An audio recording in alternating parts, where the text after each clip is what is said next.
Hello mga kapatid, kumusta kayo dyan? At ito nga, medyo inaantok pa ako dito kasi galing tayo sa panggabi na duty.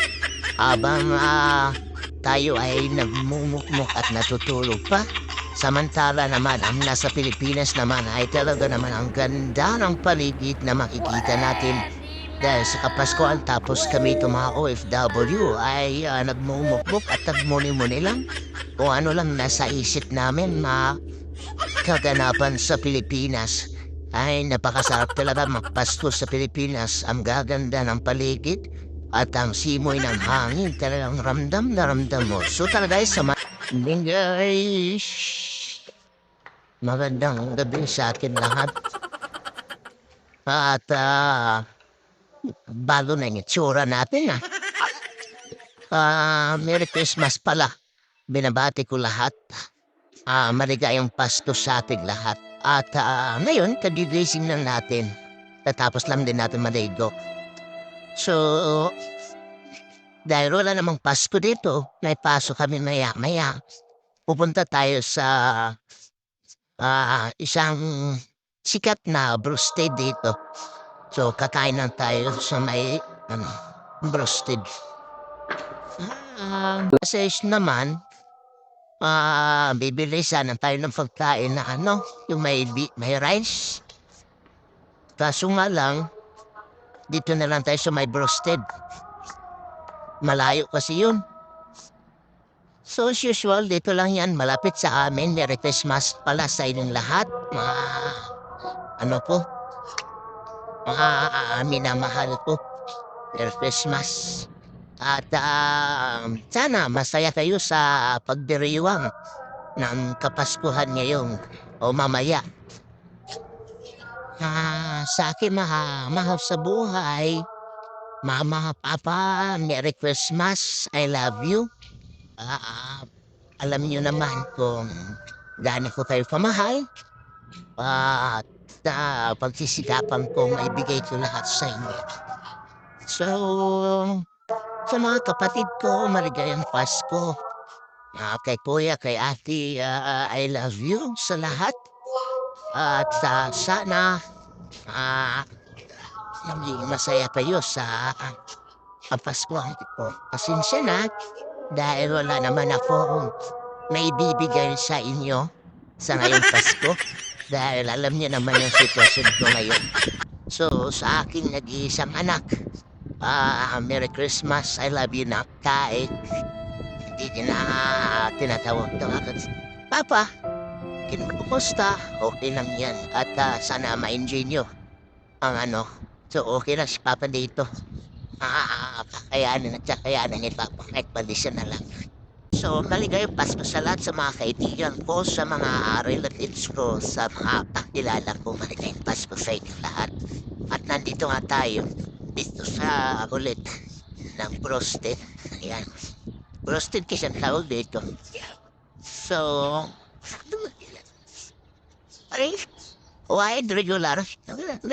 Ayun wide coffee. Ayan guys, dito tayo. Sa natin.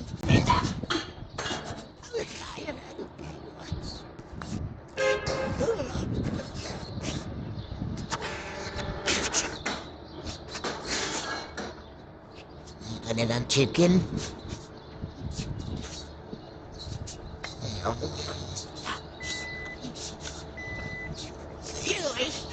Take how long enough? Enough. Not take out. Did that take out? Only coffee. So, yun guys. Nandito tayo bumili tayo. Yan ang pag nila.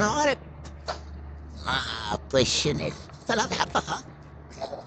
So, meron din dito kaso lang Indiano. So ito yung aming accommodation guys. Nakita niyo naman to sa mga videos ko. Sa mga previous videos ko. So, ganun talagang buhay, no? Kapag OFW ka, wala ka namang magagawa dito. Ayan. At Paskong Pasko, magpapasok tayo So, dito, nandito na pala yung ano. Teka, ay doon, may pasok kami guys, 7 to 7. Malamig yung simoy ng hangin dito. So, oh, so dito nga guys, ay nagmuning-muni muna ako habang iniisip ko yung mga kaganapan niya sa Pilipinas. Kumusta na kaya sila? At hindi naman tayo naalala nila, hindi nga tayo binabati nila. Ganun siguro talaga guys, no, kapag wala tayong maibibigay sa kanila na pamasko, tayo din ay hindi na nila iniisip at hindi man lang tayo kinukumusta. Pero sige lang, ganun talaga ang buhay OFW. Lagi na lang naman tayo dihado pagdating sa anumang mga okasyon.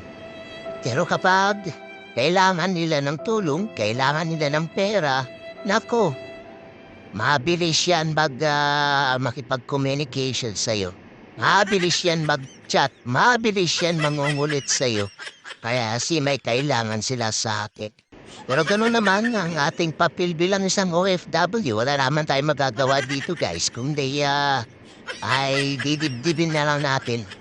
So mga kapadadyan, tinala ko na lang dito sa planta yung aking binili na fried chicken.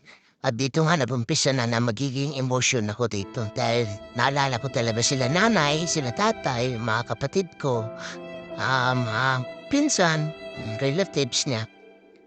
Dahil kahit anong gawin ko, talagang sumasagi sa isip ko ngayong Kapaskuhan. Kumusta na kaya sila?